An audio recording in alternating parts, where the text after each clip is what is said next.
Hola, ¿qué tal mis queridos hermanos? ¿Cómo están? Dios les bendiga. Estamos viviendo tiempos de caos, de pánico. Todo ha colapsado. Nuestro país está experimentando el llamado estado de excepción. Todo esto nos está dejando grandes enseñanzas. Así como los pequeños sismos suelen preceder un gran terremoto, esta pandemia que estamos viviendo hoy puede ser que Dios nos esté mostrando cosas más grandes y peores que estarán por venir. Y surge la pregunta, ¿estamos viviendo los últimos tiempos? Leamos la palabra de nuestro Señor y vemos en el capítulo 21, versículo 11 del Evangelio de Lucas. Y habrá grandes terremotos y en diferentes lugares hambres y pestilencias. Y habrá terror y grandes señales del cielo. Vemos aquí algunas de las señales naturales que ocurrirán antes de la segunda venida de nuestro Señor Jesucristo. Hemos sido testigos de grandes terremotos.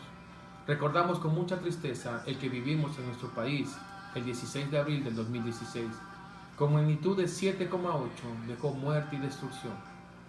Desastres naturales como el mega incendio en Australia que inició en agosto del 2019 y que se extendió hasta este año, dejando como saldo 63.000 kilómetros cuadrados de área quemada, casi un centenar de muertos y un muy elevado número de animales calcinados por el infierno desatado en aquel país.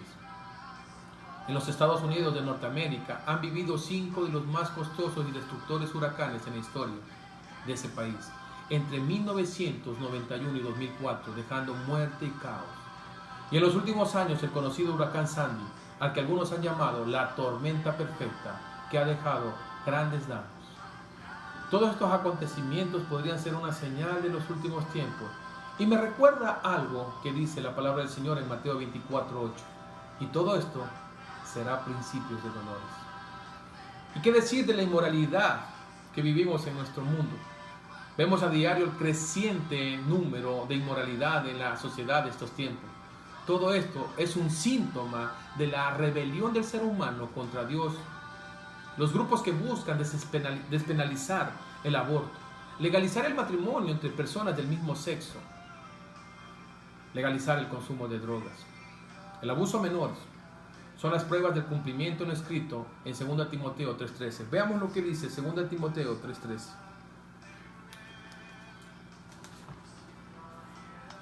Mas los malos hombres y los engañadores irán de mal en peor, engañando y siendo engañados. La palabra del Señor se ha escrito para cumplirse. Y aquí también quiero hablarles sobre una gran profecía que se escribió hace más de 2700 años por el profeta Amós. Esta profecía la podemos encontrar en el libro de Amós, en el Antiguo Testamento, capítulo 9, versículos 14 y 15. ¿Qué dice esta maravillosa profecía sobre el pueblo de Israel?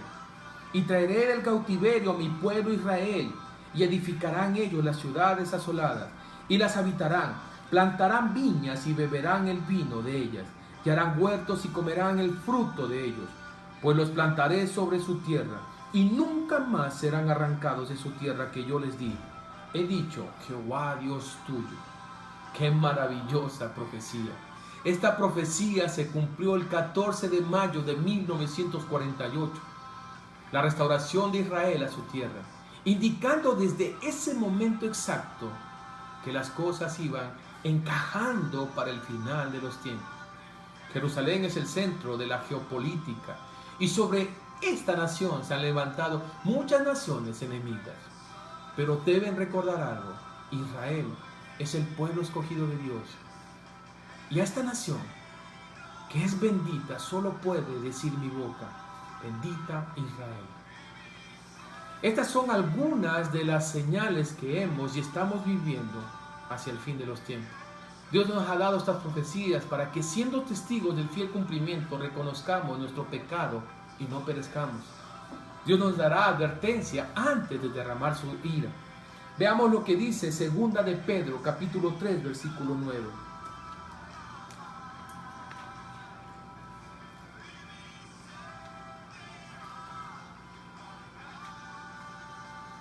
El Señor no retarda su promesa, según algunos la tienen por tardanza, sino que es paciente para con nosotros, no queriendo que ninguno perezca, sino que todos procedan al arrepentimiento. ¡Qué maravillosa promesa! Pero también, si hablamos de la venida del Señor, ¿dónde podemos encontrar un pasaje que nos diga sobre aquel evento maravilloso que la iglesia está esperando? La venida del Señor la encontramos en 1 Tesalonicenses, capítulo 4, versículos del 13 al 18, que no lo voy a leer, pero que nos enseña sobre su venida. Este pasaje podemos ver sobre el rapto de la iglesia, el arrebatamiento, el gran acontecimiento que todo verdadero hijo de Dios está esperando.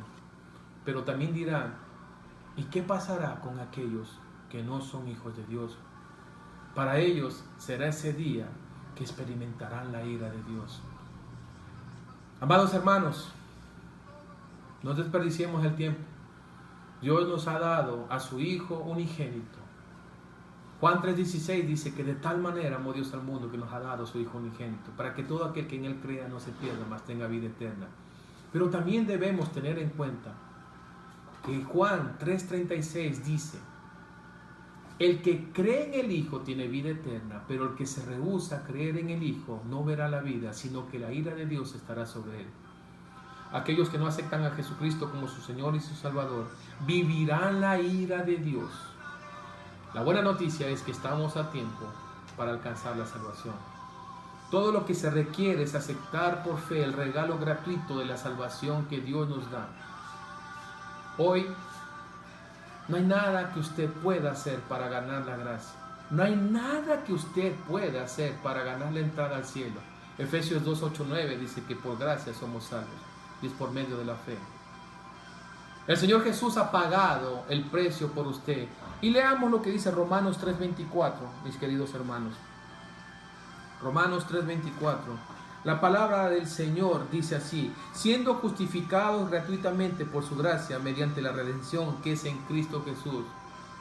Qué maravilloso, mis queridos hermanos. Hubo alguien que pagó por nosotros. Entre todo lo que estamos viviendo, todos estos acontecimientos, la pregunta es, ¿está usted listo para la segunda venida del Señor Jesús? ¿Quiere ser usted de aquella iglesia maravillosa que será llevada con Él en las nubes? ¿O quiere ser usted de las personas que experimentarán la ira de Dios? Amados hermanos, es tiempo de meditar y de decidir. Este tiempo que estamos viviendo debe dejarnos grandes enseñanzas. Allá en el hogar, donde usted está ahorita aislado, con su familia, aproveche para estudiar la palabra de Dios. Ore por su familia.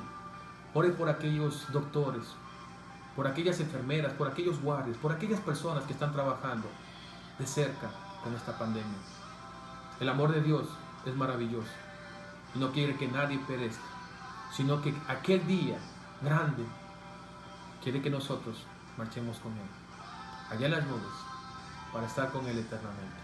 Amados hermanos, ánimos, Dios les bendiga y recuerden, Iglesia Rey de Vida, que somos una gran familia. Amén.